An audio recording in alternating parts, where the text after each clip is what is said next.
Hello and welcome to another video of Career Map Online YouTube channel. আমাদের মোটো selection is addiction. তো আমাদের সামনে miscellaneous দিন ঘনিয়েই আসছে বলা যেতে পারে, এবং যে আমরা যে সিরিজটা স্টার্ট করেছিলাম মিসলেনিয়াসের যে প্রিভিয়াস ইয়ার বা আমাদের পিএসসির পরীক্ষাগুলোর যে প্রিভিয়াস ইয়ার পিএসসির হট ফেভারিট যে সায়েন্সের কোয়েশ্চেন্সগুলো, আজকের আমরা আরেকটা 25টা সেটের কোয়েশ্চেন তোমাদের জন্য নিয়ে এসেছি। এবং আজকের এই কোয়েশ্চেন্স একটু বায়োলজি বেসড কোয়েশ্চেন, যেখান থেকে আমরা 25টা কোয়েশ্চেন্স ডিসকাস করবো তোমাদের সাথে, যে কোয়েশ্চেন্সগুলো কিন্তু খুব ফ্রিকোয়েন্ট আগের পরীক্ষাগুলোতে এসছে। তো চলো আমরা তাহলে শুরু করে দিই আজকে আমাদের এই সেটটা, 25টা কোয়েশ্চেনের সেটটা। তোমরা চেষ্টা করো অ্যান্সারগুলো দেওয়ার, যদি সম্ভব হয় তোমরা কমেন্টে অবশ্যই আমরা অ্যান্সারগুলো বলার আগে তোমরা কমেন্টে অ্যান্সারগুলো নিজেরা পারলে জানাও, তাহলে তোমাদেরও কিছুটা প্র্যাকটিস হয়ে যাবে। ঠিক আছে, চলো শুরু করা যাক। তো আমাদের প্রথম কোয়েশ্চেন আজকে সেটের, crossing over occurs during meiosis at চারটে ফেজের নাম রয়েছে এখানে, leptotene, anaphase 1, pachytene and diakinesis. ঠিক আছে, তো প্রথমে এখানে একটু জানা যাক যেটা ক্রসিং ওভার কি, ক্রসিং ওভার কি এবং আমাদের মিওসিস জিনিসটা কি।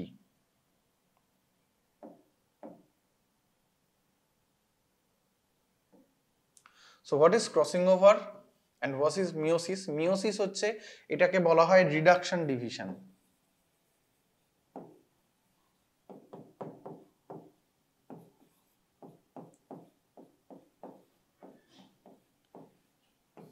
এটাকে বলা হচ্ছে রিডাকশন ডিভিশন।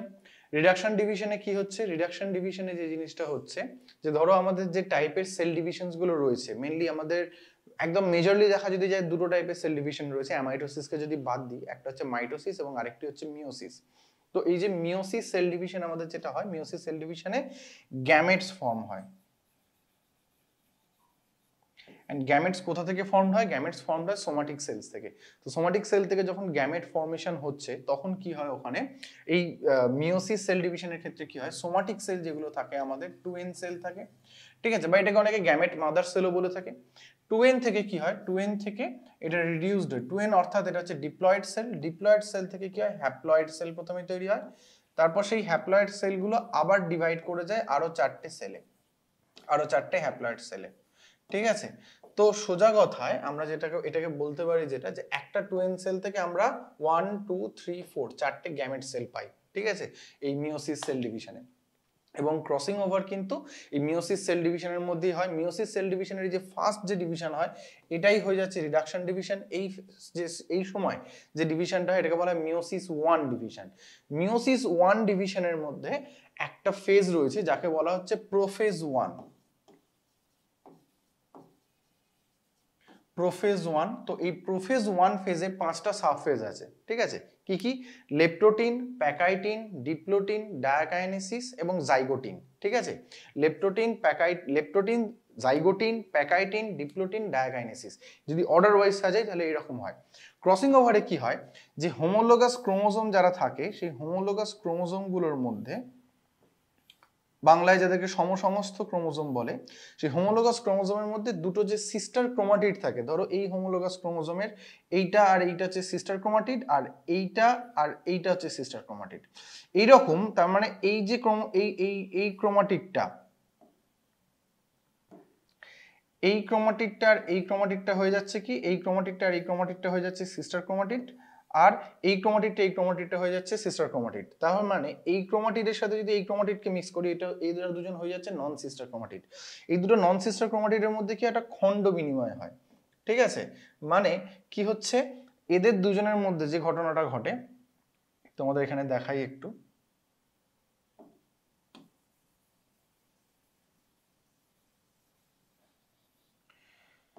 এখানে যেটা হচ্ছে, এদের মধ্যে একটা এরকম খণ্ড বিনিময় হয়, তার জন্য এরা এইরকম একটা শেপে চলে আসে। ঠিক আছে, এই যে শেপটা এক্স এর মধ্যে, এটাকে বলা হয় কায়াজমা। এই কায়াজমা শেপটাতে কি হচ্ছে, এর এই যে পার্টটা, এটা এতক্ষণ ছিল এই ক্রোমোজোমটার পার্ট, এটা এর কাছে চলে আসে, আর এর এই পার্টটা যেটা এতক্ষণ এই ক্রোমোজোমে ছিল, ওটা এর কাছে চলে যায়। এবং এই প্রসেসটাকে বলা হয় ক্রসিং ওভার। আর এখানে যেটা হয় কি, রিকম্বিনেন্ট ডিএনএ তৈরি হয়, বা রিকম্বিনেন্ট ক্রোমোজোম তৈরি হয়, রিকম্বিনেন্ট ক্যারেক্টার ডেভেলপ করে।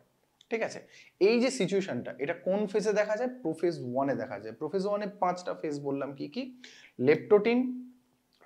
Leptotene, zygotene, pachytene, diplotene and diakinesis. তার মধ্যে প্যাকাইটিন ফেজে হচ্ছে আমাদের ক্রসিং ওভারটা দেখা যায়। তো এখানে সঠিক উত্তর হয়ে যাবে কোনটা? Option C, pachytene. ঠিক আছে, নেক্সট কোয়েশ্চেন আমরা যেটা দেখছি, the power house of cell কাকে বলা হচ্ছে? পাওয়ার হাউস অফ সেল কাকে বলা হয়? আমাদের এখানে 4টে সেল অর্গানেলস রয়েছে। পাওয়ার হাউস অফ সেল হচ্ছে কাকে বলা হচ্ছে? তোমরা বলো। Option C, mitochondria. ঠিক আছে, কেন? কারণ এখানে এটিপি জেনারেট হয়। ঠিক আছে, আমাদের কোষীয় শ্বসন যেটা বা সেলুলার রেসপিরেশন যে প্রসেসটা, সেটা মাইটোকন্ড্রিয়াই এটাকে পুরো কন্ডাক্ট করে এবং ওখানে এটিপি তৈরি হয়। কতগুলো এটিপি তৈরি হয় মনে রাখবে? At the end of the entire cellular respiration 4টে প্রসেসের মধ্যে দিয়ে হয়। গ্লাইকোলাইসিস, তারপরে হয় Krebs cycle, then electron transport chain, and then আসছে আমাদের ফসফোরাইলেশনস। ঠিক আছে, অক্সিডেটিভ ফসফোরাইলেশনস। তার শেষে 38টা এটিপি মলিকিউলস তৈরি হয়। সেই জন্য, এবং যেহেতু এনার্জি ডেভেলপ করে, দ্যাটস ওয়াই মাইটোকন্ড্রিয়াকে বলা হয় পাওয়ার হাউস অফ সেল। ঠিক আছে, নিউক্লিয়াসকে কি বলা হয়? নিউক্লিয়াসকে বলা হয় ব্রেন অফ সেল, কারণ এ সমস্ত সেলুলার অ্যাক্টিভিটিগুলোকে কন্ট্রোল করে। লাইসোজোমকে কি বলা হয়? লাইসোজোমকে বলা হয় সুইসাইডাল ব্যাগ। কেন? কারণ এই ইনফেক্টেড সেলগুলোকে ডিস্ট্রয় করে দেয়, সুইসাইডাল ব্যাগ বলা হয় সেই কারণে। ডিএনএ কে কি বলা হয়? ডিএনএ কে বলা হয় মেন হেরিডিটারি ম্যাটেরিয়ালস।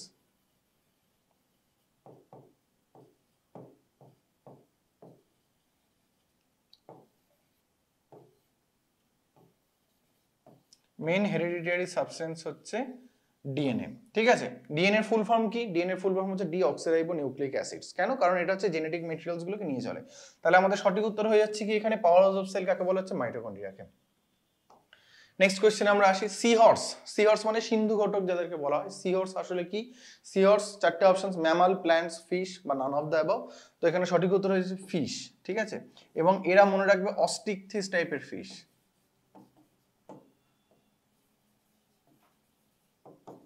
অস্টিকথিস টাইপের ফিশ মানে এদের যে এন্ডোস্কেলিটন সেটা পুরোপুরি বোনস দিয়ে তৈরি। ঠিক আছে, সেই জন্য এদেরকে অস্টিকথিস ক্যাটাগরির মধ্যে ফেলা হয়। তো সি হর্স হয়ে যাচ্ছে আমাদের এক ধরনের মাছ। নেক্সট আসছি number 4, which one of the following animal is not a worm blooded. ঠিক আছে, মানে উষ্ণ রক্তের প্রাণী নয় কোনটা? তো মনে রাখবে আমাদের যত ধরনের অ্যানিমেলস রয়েছে, বার্ডস আর ম্যামালস, তারা হচ্ছে সব ওয়ার্ম ব্লাডেড হয়। বাকি যারা রয়েছে তারা কিন্তু কোল্ড ব্লাডেড। ঠিক আছে, মানে তাদের বডিতে থার্মো রেগুলেশন এবিলিটি থাকে না, বাইরের টেম্পারেচারের উপর তাদের বডি টেম্পারেচারে ডিপেন্ড করে। কিন্তু যারা ওয়ার্ম ব্লাডেড হয় তাদের বডিতে থার্মো রেগুলেশন এবিলিটি থাকে। থার্মো রেগুলেশন এবিলিটি থাকার কারণে বাইরের টেম্পারেচার ফল করলে তারা তাদের বডি টেম্পারেচার বিভিন্ন মেকানিজমের মাধ্যমে বাড়িয়ে নিতে পারে। বাইরের টেম্পারেচার বেড়ে গেলে তারা তাদের বডি টেম্পারেচার বিভিন্ন রকম ভাবে কমিয়ে নিতে পারে। আর এই যে থার্মো রেগুলেশন যে প্রসেসটা বললাম,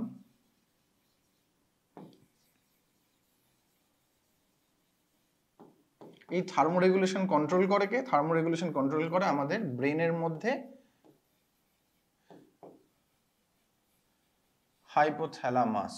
ঠিক আছে, তো এটা কার হবে তাহলে? তাহলে দেখো, হেন বার্ডস এর মধ্যে পড়ছে, হেন হচ্ছে না। টাইগার ম্যামালস এর মধ্যে পড়ছে, হচ্ছে না। ব্যাটস ও ম্যামালস এর মধ্যে পড়ছে, হচ্ছে না। তাহলে সঠিক উত্তর হয়ে যাবে কোনটা? টোড বা ফ্রগ। ঠিক আছে, এবং যেহেতু এরা ওয়ার্ম ব্লাডেড নয়, এরা কোল্ড ব্লাডেড, সেই কারণে শীতকাল এলে এরা কিন্তু হাইবারনেশনে চলে যায় বা শীত ঘুমে চলে যায়। ঠিক আছে, চলে যাই নেক্সট কোয়েশ্চেনে। ঠিক আছে, নেক্সট কোয়েশ্চেন আমাদের কি বলছে? Number 5, ornithology is the science of. তাহলে সায়েন্স অফ বার্ডস কে বলা হচ্ছে অর্নিথোলজি। ঠিক আছে, এটা তোমরা ইংলিশেও পড়বে পরবর্তী, মানে বিভিন্ন ওই ওয়ান ওয়ার্ড সাবস্টিটিউশন বা এরকমই, যে অর্নিথোলজি বলতে কাকে বোঝানো? অর্নিথোলজিস্ট, যারা বার্ডস নিয়ে পড়াশোনা করে তাদেরকে বলা হচ্ছে ornithologist. Next question, deficiency of vitamin D results in. Vitamin D এর জন্য কোনটা হয়? ঠিক আছে, তো প্রথমে নাইট ব্লাইন্ডনেস, এটা কার জন্য হয়? এটা হয় ভিটামিন এ বা আমাদের রেটিনলস এর জন্য হয়। স্কারভি হয় কার জন্য? ভিটামিন সি এর জন্য। হেয়ার ফল হয় ভিটামিন বি কমপ্লেক্সের জন্য। ঠিক আছে, বায়োটিন, ফলিক অ্যাসিড এসবের জন্য হেয়ার ফলের প্রবলেম আসতে পারে। তাহলে সঠিক উত্তর হয়ে যাচ্ছে কোনটা? ভিটামিন বি বা রিকেটস। যেখানে কি হয়, মূলত বাচ্চাদের মধ্যে রিকেটসটা দেখা যায়। বড়দের ক্ষেত্রে ভিটামিন ডি এর ডেফিসিয়েন্সি যেটা আসে সেটাকে বলা হয় অস্টিওম্যালাসিয়া। রিকেটস মেইনলি কি হয়, হাড় যেটা হয় সেটা প্রপার ডেভেলপড হয় না, দ্যাটস ওয়াই হাড় কি হয়, বেঁকে যায়। ঠিক আছে, তো এটাই হচ্ছে রিকেটসের ক্যারেক্টারিস্টিক্স। কাদের দেখা যায়? বাচ্চাদের দেখা যায়। কার জন্য হচ্ছে? ভিটামিন ডি এর অভাবের জন্য হচ্ছে, যার কেমিক্যাল নেম কি? ক্যালসিফেরল। ঠিক আছে, আমাদের এই ভিটামিন ডি এর অভাবে তাহলে রিকেটস হচ্ছে। নেক্সট কোয়েশ্চেনে চলে আসছি, the causative organisms of malignant malaria in human being is. ঠিক আছে, ম্যালিগন্যান্ট ম্যালেরিয়া, ম্যালেরিয়া অনেকগুলো টাইপ আছে, আমাদের একটা আছে তোমার যেটাকে বিনাইন ম্যালেরিয়া বলা হয়, যেটা অতটা লিথাল হয় না, বাট ম্যালিগন্যান্ট ম্যালেরিয়া কিন্তু হিউজলি লিথাল একটা ডিজিজ। আর এই ডিজিজটা কার জন্য হচ্ছে? প্লাজমোডিয়ামের এই 4 রকমের স্পিসিস রয়েছে, ভাইভ্যাক্স, ফ্যালসিপেরাম, ম্যালেরিয়ান, ওভালি। ওভালির জন্য হয় না, ম্যালেরির জন্য হয় না, ভাইভ্যাক্সের জন্য হচ্ছে বিনাইন ম্যালেরিয়াটা হয়, ঠিক আছে? তাহলে প্লাজমোডিয়াম ফ্যালসিপেরামের জন্য হচ্ছে আমাদের ম্যালিগন্যান্ট ম্যালেরিয়াটা হয়। আর একটা ভার্সন তাহলে কি বললাম? বিনাইন, যেটা হচ্ছে আমাদের প্লাজমোডিয়াম ভাইভ্যাক্সের জন্য হয়ে থাকে, আর এটা কিন্তু অনেকটা লেস লিথাল, ঠিক আছে? অতটা লিথাল হয় না এই ম্যালেরিয়াটা। কিন্তু প্লাজমোডিয়াম ফ্যালসিপেরামটার জন্য যে ম্যালেরিয়াটা হয়, ম্যালিগন্যান্ট ম্যালেরিয়া, এটা কিন্তু খুবই লিথাল একটা ম্যালেরিয়া, ঠিক আছে? Lethal version of malaria. The intermediate host of Leishmania donovani. Intermediate host of Leishmania donovani, Leishmania ডোনোভানির জন্য কোন ডিজিজটা আমাদের হয়? লিশম্যানিয়া ডোনোভানির জন্য আমাদের যে ডিজিজটা হয় সেটার নাম হচ্ছে কালা আজার,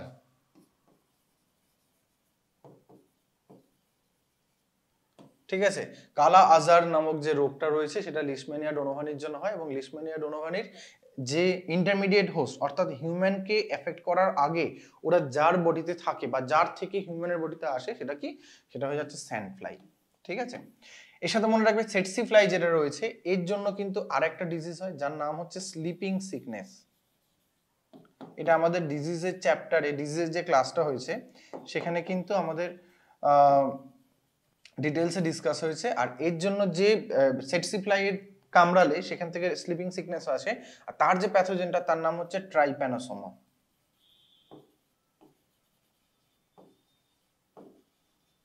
ঠিক আছে? তার প্যাথোজেনটার নাম হয়ে যাচ্ছে কি? তার প্যাথোজেনটার নাম হয়ে যাচ্ছে ট্রাইপ্যানোসোমা। আর আমাদের কালা আজার, তার জন্য যে প্যাথোজেন রেসপন্সিবল লিশম্যানিয়া ডোনোভানি, তার হোস্ট কি? তার হোস্ট হচ্ছে স্যান্ড ফ্লাই। এগুলোর ব্যাপারে তোমরা ওই ভিডিওটা আমাদের দেখে নিও, আমাদের কিন্তু প্লেলিস্ট করা রয়েছে, যে ডেফিসিয়েন্সি এন্ড ডিজিজ সংক্রান্ত যে ডিটেলস ভিডিও রয়েছে সেখানে কিন্তু আমরা ডিসকাস করেছিলাম এটা। নেক্সট কোয়েশ্চেন আমরা আসছি, ইসিজি রেকর্ডস, ঠিক আছে? ইসিজি তোমরা জানো, ইলেকট্রোকার্ডিওগ্রাম, ঠিক আছে? ফুল ফর্ম কি? ফুল ফর্ম হচ্ছে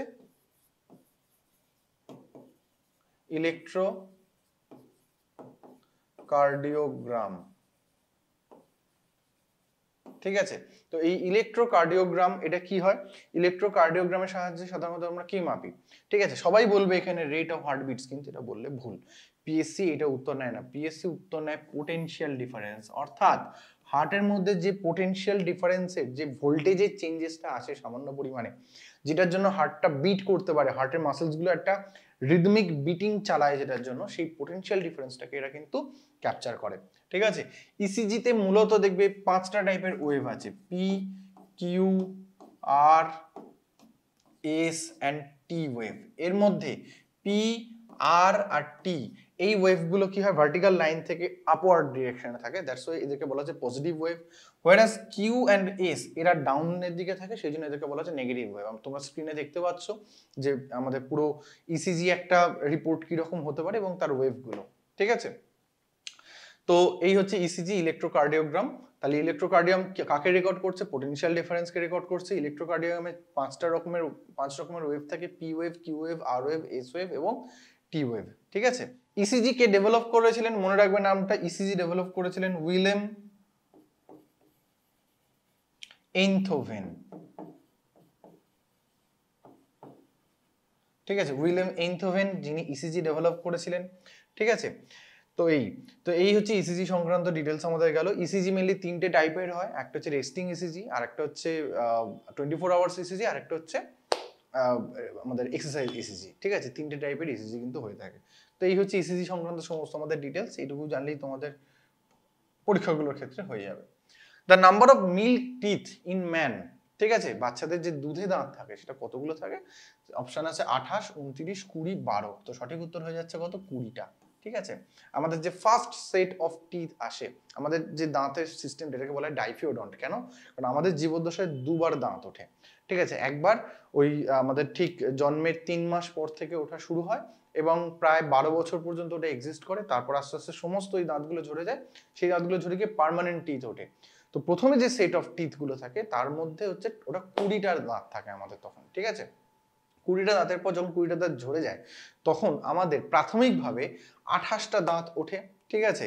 আমাদের 28টা দাঁত ওঠে এবং 20 বছরের পর থেকে ঠিক আমাদের অ্যাডোলেসেন্স পিরিয়ডের পর থেকে, টিনেজের পর থেকে আমাদের আরো 4টে দাঁত হতে, যার ফলে আমাদের 32 পাটি দাঁত হয়। ঠিক আছে, এই যে 4টে দাঁত পরে ওঠে, এই 4টে দাঁতকে বলা হয় উইজডম টিথ, যেটাকে আমরা বাংলায় আক্কেল দাঁত বলে থাকি। ঠিক আছে, এরা হচ্ছে বেসিক্যালি উইজডম টিথরা হচ্ছে আমাদের যে দাঁতের 4টে টাইপ রয়েছে, incisor, canine, molar and premolar and molar.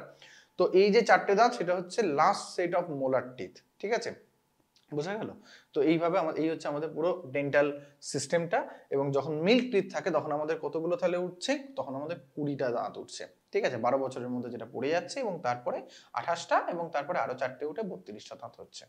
ঠিক আছে, নেক্সট কোয়েশ্চেনে আসি, spindle fibres are made up of. Spindle fibre কোনটা? স্পিন্ডল ফাইবার হচ্ছে সেল ডিভিশন যখন হয় তখন ওই মেটাফেজ ফেজ থেকে যে ক্রোমোজোমগুলো দুটো পোলের দিকে যে মুভ করতে থাকে, সেই মুভমেন্টটাতে হেল্প করছে হচ্ছে স্পিন্ডল ফাইবার। মেইনলি প্ল্যান্ট সেলে থাকে স্পিন্ডল ফাইবার, যারা ওই ক্রোমোজোমগুলোর যে অ্যানাফেজ ফেজে, তোমরা জানো যে সেল ডিভিশনের অ্যানাফেজ ফেজে সেলগুলো সাধারণত দুটো পোলের দিকে মুভ করতে থাকে, এটাকে বলা হয় অ্যানাফেজিক মুভমেন্ট।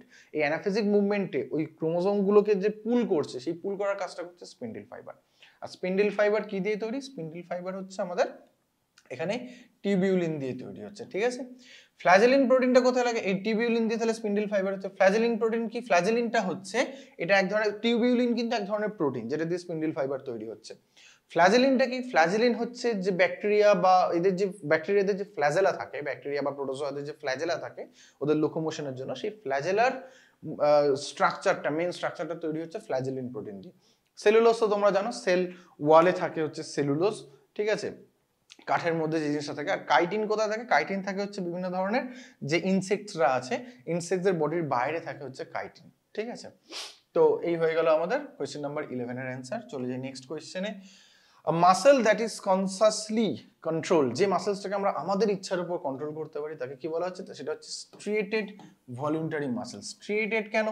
একটা মাসেলস যদি আমরা দেখি, বিশেষ করে যে মাসেলস গুলো আমাদের ধরো স্কেলিটাল মাসেলস যেগুলো থাকে বা কার্ডিয়াক মাসেলস, সেখানে না এরকম ব্যান্ড স্ট্রাকচার দেখতে পাওয়া যায়, যে ডার্ক ব্যান্ড, তারপর আবার লাইট ব্যান্ড, তারপর আবার ডার্ক ব্যান্ড, তারপর আবার লাইট ব্যান্ড, এরকম অল্টারনেট ব্যান্ড দেখতে পাওয়া যায়।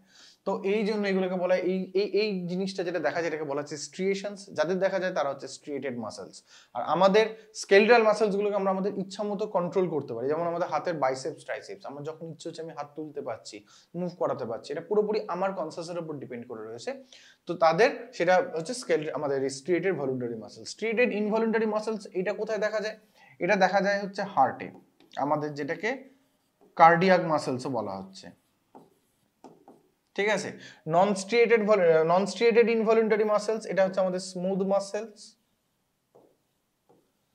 যেটা আমাদের রেনাল টিউবিউলস এর মধ্যে থাকে এবং আমাদের যে গ্যাস্ট্রোইন্টেস্টিনাল ট্র্যাক্ট সেখানেও থাকে। এবং এই নন স্ট্রিয়েটেড ইনভলিউন্টারি মাসেলস এর কন্ট্রাকশন রিল্যাক্সেশনের জন্য যে ফুড, যে খাবারটা আমরা খাচ্ছি সেটা ক্রমশ পাস করে, যে প্রসেসটাকে বলা হচ্ছে কি? যে প্রসেসটাকে বলা হচ্ছে peristalsis.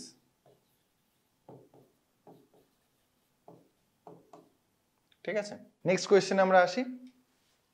The food that gives more calories per unit mass of food. ঠিক আছে, ইউনিট মাস অফ ফুড এটাকে কি বলা হয়? এই যে কোয়েশ্চেনটা বলেছে যে যেটা মোর ক্যালোরিজ, মানে ইউনিট মাস অফ ফুড থেকে কতটা ক্যালোরি পাওয়া যায়, এটাকে বলা হয় ক্যালোরিফিক ভ্যালু।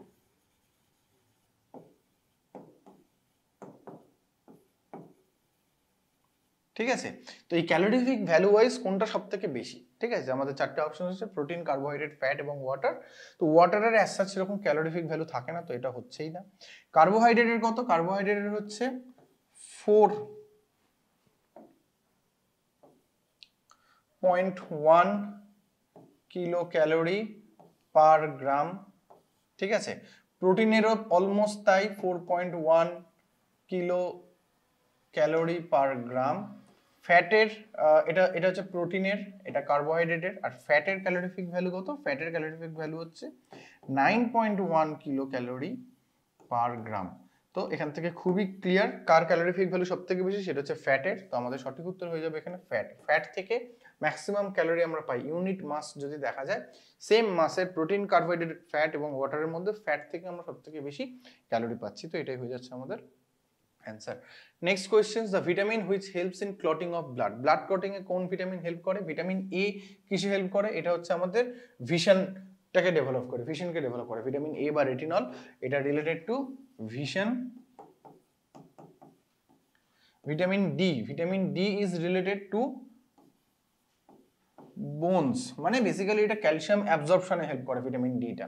ঠিক আছে, ভিটামিন বি কমপ্লেক্সের ভেরিয়াস পারপাস আছে, তার মধ্যে রয়েছে আমাদের ব্লাডে যে আরবিসি থেকে আরবিসি ডেভেলপমেন্ট করা বা এটসেট্রা যে ফাংশনস গুলো থাকে সেগুলো। তো এখানে হয়ে যাচ্ছে আমাদের ভিটামিন কে বা ফাইলোকুইনান, যে আমাদের ব্লাড ক্লটিং এ হেল্প করছে। ঠিক আছে,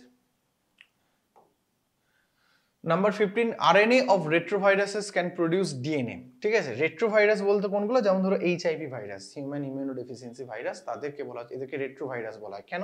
কারণ এই ভাইরাসগুলোর মেইন যে genetic material that is an RNA. ঠিক আছে, তো এদের ফাংশনস গুলো কিভাবে কন্ট্রোল করে, আরএনএ থেকে এখানে যেটা হয় ইউজুয়ালি আমাদের, যেটাকে সেন্ট্রাল ডগমা বলা হয়, নর্মাল সেলে যেটা হয়ে থাকে,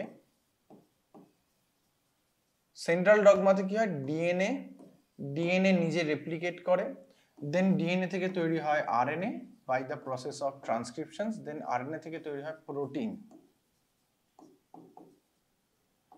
ঠিক আছে, তো ডিএনএ থেকে আরএনএ তৈরি হওয়াকে বলা হয় ট্রান্সক্রিপশনস, আরএনএ থেকে প্রোটিন তৈরি হওয়াকে বলা হয় ট্রান্সলেশন। ঠিক আছে, এবারে যাদের আরএনএ থাকে, যাদের ডিএনএ থাকে না যে ভাইরাসে, তারা কি করে, তারা আরএনএ থেকে ডিএনএ তৈরি করে। ঠিক আছে, কোন প্রসেসে করে, by the process of reverse transcription. তাহলে ডিএনএ থেকে আরএনএ তৈরি হওয়া যদি ট্রান্সক্রিপশন হয়, আরএনএ থেকে ডিএনএ হওয়াটাকে প্রসেসটাকে বলা হচ্ছে রিভার্স ট্রান্সক্রিপশনস। আর রিভার্স ট্রান্সক্রিপশন প্রসেসে হেল্প করছে কোন এনজাইম, নামটা শুনেই তোমরা বুঝতে পারছো, রিভার্স ট্রান্সক্রিপ্টেজ। একটা জিনিস লক্ষ্য রাখবে, এনজাইমের লাস্টে এএসই কিন্তু থাকবে, ম্যাক্সিমাম এনজাইমের ক্ষেত্রে তোমরা পাবে। ঠিক আছে, এবং রিভার্স ট্রান্সক্রিপশনে হেল্প করছে, তো একে বলা হচ্ছে রিভার্স ট্রান্সক্রিপ্টেজ। ঠিক আছে, এর মধ্যে মনে রাখবে যে এন্ডোনিউক্লিয়াসকে বলা হয় মলিকিউলার সিজার।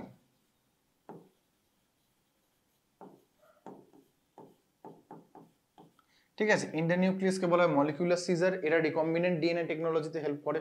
ঠিক আছে, মানে জিন টেকনোলজি বা জেনেটিক ইঞ্জিনিয়ারিং এরা হেল্প করে, যে একটা জিনের কোন একটা পার্টিকুলার পার্ট ওখানে কাট করতে বা কাট আউট করে নিয়ে আসতে এন্ডোনিউক্লিয়াস হেল্প করে। আরএনএ পলিমারেজ হেল্প করে, এই যে প্রসেসটা ডিএনএ থেকে আরএনএ হচ্ছে, যেটা মানে ট্রান্সক্রিপশন প্রসেসে। ডিএনএ পলিমারেজ হেল্প করে রেপ্লিকেশন প্রসেসে।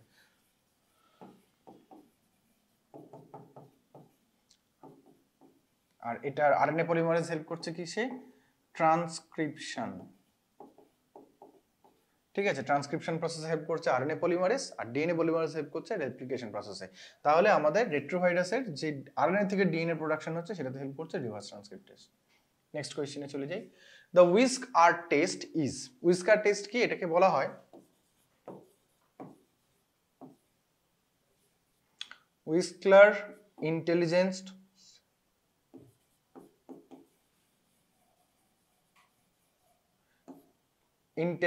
Score for children.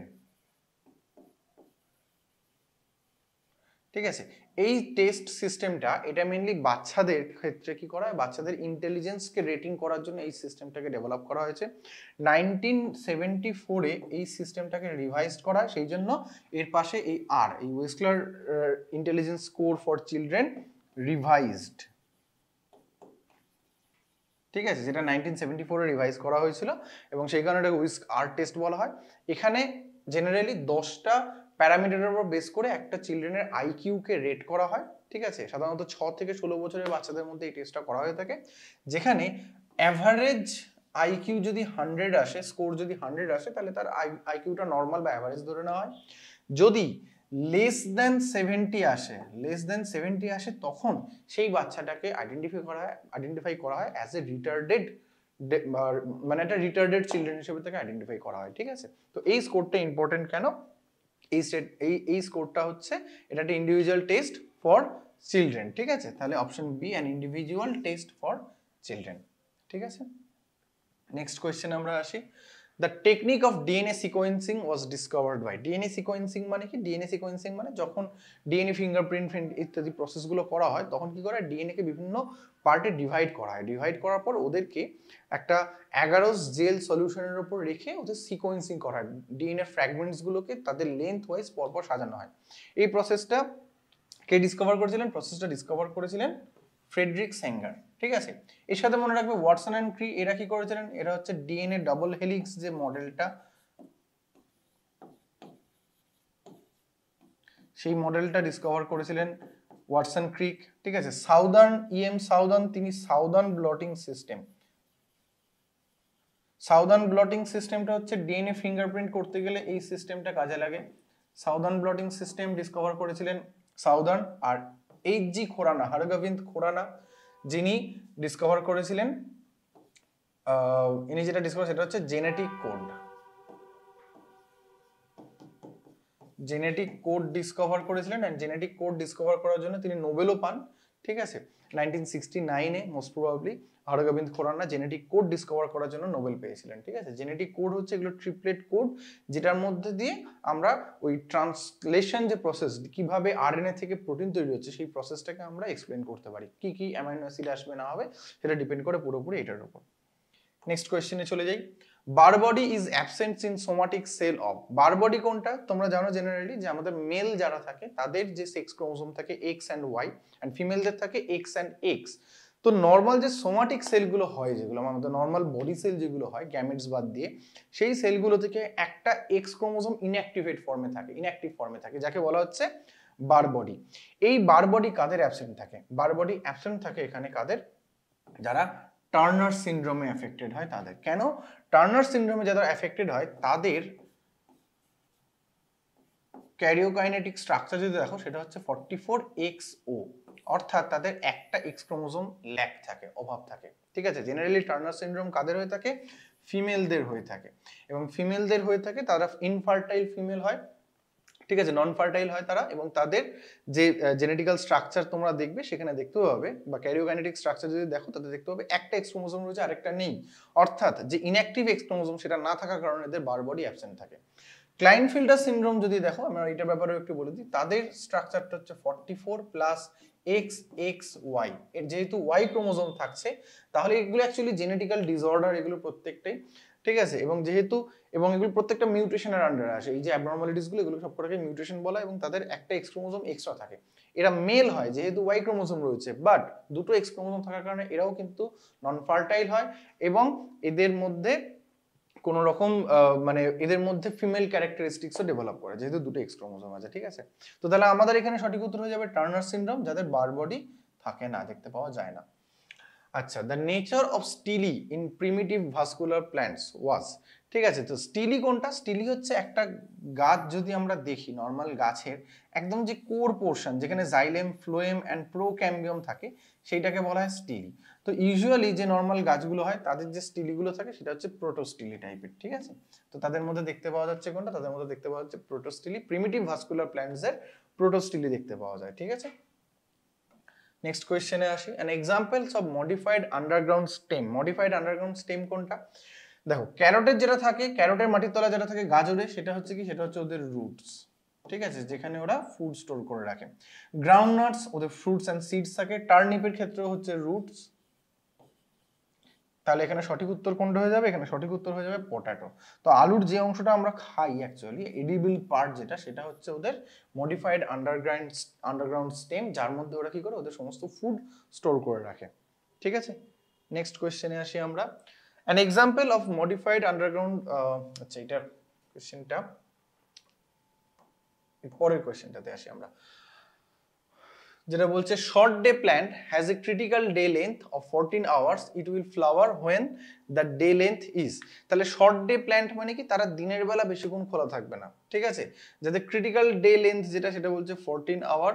তাহলে এদের হোয়েন দ্য ডে লেন্থ, এদের যদি ক্রিটিক্যাল ডে লেন্থ যেটা 14 আওয়ারে যদি হয়, তাহলে এদের এই 14 আওয়ার ক্রিটিক্যাল ডে লেন্থ যদি হয়, তাহলে এদের ডে লেন্থ যেটা হবে সেটা হয়ে যাচ্ছে 12 আওয়ার্স, ঠিক আছে। মানে এদের মধ্যে এদের কি বলা যাচ্ছে? Short day plant. Short day plants মানে এরা হচ্ছে মিনিমাম টাইমের জন্য খোলা থাকবে, ঠিক আছে। তো মিনিমাম টাইমের জন্য যদি খোলা থাকে তাহলে এটা 12 আওয়ার্সের জন্য এরা দিনের বেলায় খোলা থাকতে পারবে। তো এদের সঠিক উত্তর হয়ে যাচ্ছে 12, কারণ 15, 18, 16 তিনটেই কিন্তু গ্রেটার দ্যান 14 আওয়ার্স। তাহলে এর মধ্যে লেস দ্যান যেটা, সেটা হয়ে যাবে আমাদের উত্তর।